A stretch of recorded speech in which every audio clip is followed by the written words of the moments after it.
Hi friends, నేను ఈరోజు చెప్పబోయే మూవీ రివ్యూ ఏంటి అంటే 8 వసంతాలు. అసలు ఈ 8 వసంతాలు అనే స్టోరీ ఏంటి? ఇది ఎప్పుడు రిలీజ్ అయింది? దీని యొక్క డైరెక్టర్ ఏంటి? అనేది నేను క్లియర్‌గా చెప్తాను, వినండి.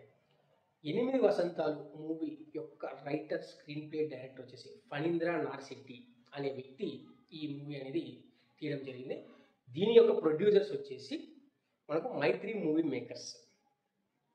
ఫస్ట్ ఆఫ్ ఆల్ డైరెక్షన్ విషయానికి వస్తే కనుక screenplay, direction, dialogues, writings, everything awesome. ఈ మూవీకి వచ్చేసి రేటింగ్ ఐఎండిబి నుంచి 6.9 అవుట్ ఆఫ్ 10, అంటే ఇంటర్నెట్ మూవీ డేటాబేస్ వాళ్ళు వచ్చేసి 6.9 అయితే ఇచ్చారనమాట. 6.9 అంటే కనుక ఇట్స్ అన్ ఎక్స్ట్రాడినరీ మూవీ అని చెప్పచ్చు మనము. ఈ మూవీ వచ్చేసి మనకు జూన్ 20వ తేదీ థియేటర్స్లో అయితే రిలీజ్ అయింది. జూలై 11వ తేదీ వచ్చేసి మనకు ఓటీటీ ప్లాట్ఫామ్లో స్ట్రీమింగ్ అనేది స్టార్ట్ అవ్వడం జరిగింది. నెట్ఫ్లిక్స్లో అయితే కనుక ఈ మూవీ అనేది రావడం జరిగింది. ఆల్రెడీ మన పబ్లిక్ కానీ రివ్యూస్ కానీ ఈ మూవీకి ఎక్సలెంట్గా ఉన్నాయన్నమాట. సో ఈ మూవీలో మనకు నెక్స్ట్ మ్యూజిక్ విషయానికి వస్తే కనుక హేషామ్ అబ్దుల్ వహాబ్ అనే వ్యక్తి ఈ మూవీకి మ్యూజిక్ డైరెక్షన్ అనేది చేయడం జరిగింది.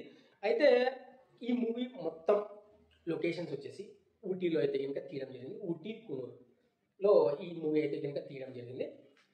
ఈ మూవీ యొక్క ముఖ్య ఉద్దేశం ఏంటి అంటే, ఈ మూవీ చూడడం వల్ల మనకి ఏమర్థం అవుతుంది అంటే, ముఖ్యంగా ఒక లేడీ, ఈ మూవీలో మనము బాగా గుర్తు తెచ్చుకోవాల్సిన వ్యక్తి, బాగా ఐడెంటిఫై చేయాల్సిన వ్యక్తి ఎవరంటే కనుక హీరోయిన్. ఈ మూవీలో కాస్ట్ అండ్ క్రూ వచ్చేసి హను రెడ్డి అనే హీరో అండ్ అనంతిక సనిల్ కుమార్, వీళ్ళిద్దరు హీరోయిన్గా మెయిన్ రోల్స్ అయితే కనుక ప్లే చేస్తారనమాట. రవి అనే వ్యక్తి కూడా ఈ మూవీలో మెయిన్ కీ రోల్ అనేది ప్లే చేస్తాడు. ముఖ్యంగా ఈ మూవీ చూడడం వల్ల ఏంటంటే, నేనైతే ఇంకా ఐడెంటిఫై చేసింది ఏంటంటే, ఒక తెలుగు రచయిత కానీ ఏ భాషా రచయిత అయినా కూడా ఒక రచయిత యొక్క గొప్పదనాన్ని ఈ మూవీ అనేది చూపిస్తుంది అనమాట. అంటే ఒక రచయితకి ఎంత ఇంపార్టెన్స్ ఇవ్వాలి మనము అనేది ఈ మూవీలో మనం మెయిన్గా తెలుసుకోవాలి. ఒక రచయిత రాణి మాలిని అనే బుక్ అయితే ఇంకా రాస్తాడనమాట. ముఖ్యంగా ఈ మూవీ ఒక ఇద్దరు అబ్బాయిల మధ్య జరిగే యొక్క ప్రేమ కథ అన్నమాట. ఒక అబ్బాయి ఏమో 8 సంవత్సరాలుగా ఒక అమ్మాయికి తెలియకోకుండా ప్రేమిస్తూ ఉంటాడు. ఒక అమ్మాయి ఏమో ఒక అబ్బాయిని ప్రేమిస్తాడు. ఆ అబ్బాయి ఏమో ఈ అమ్మాయిని రిజెక్ట్ చేస్తాడు. అంటే తెలిసిందే కదండి, ఇప్పుడు మనం ప్రేమించే వాళ్ళేమో మనల్ని ప్రేమించారు, మనల్ని ప్రేమించే వాళ్ళని మనం ప్రేమించాం, ఇంతే కదా, తెలియంది ముందు ఇదే అనమాట. అయితే ఓవరాల్గా ఈ మూవీ అయితే ఇంకా ఖచ్చితంగా ప్రతి ఒక్కరు చూడాల్సిన మూవీ అనమాట. నెట్ఫ్లిక్స్లో స్ట్రీమింగ్ అయితే అవుతుంది, చూడండి కంపల్సరీగా. నేను కూడా నిన్ననే చూశాను మూవీ.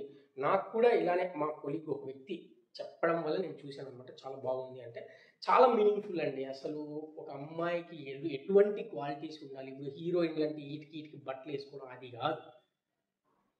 ఈ సినిమా చూడండి ఎట్లా ఉంటుంది అనేది మీకు క్లియర్గా అర్థమవుతుంది అనమాట. And coming to the visuals and cinematography వచ్చేసి విశ్వనాథ్ రెడ్డి అనే వ్యక్తి అయితే కనుక ఈ మూవీకి సినిమాటోగ్రాఫర్గా చేశారనమాట.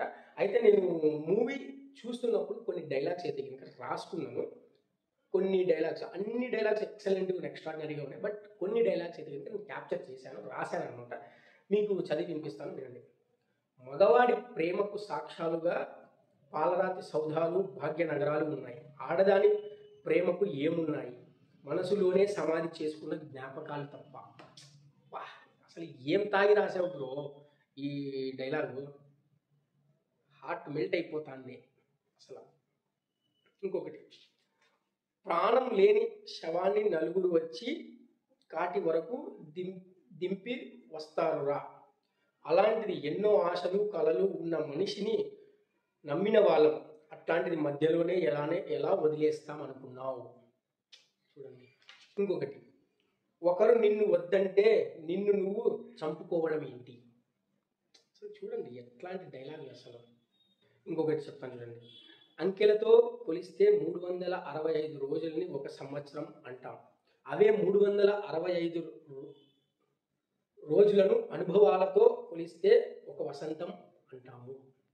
చూడండి, అసలు 1, 2 కాదు, నీ వల్ల అలాంటివి 8 వసంతాలు ఉన్నాయి నాకు. ప్రేమంటే మనం చేయాల్సిన ప్రయాణం కాదు, చేరాల్సిన గమ్యం. అసలు చూడండి బ్రో, ఏంటి అసలు ఈ డైలాగ్, ఎక్స్ట్రాడినరీ మూవీ, ఖచ్చితంగా చూడండి.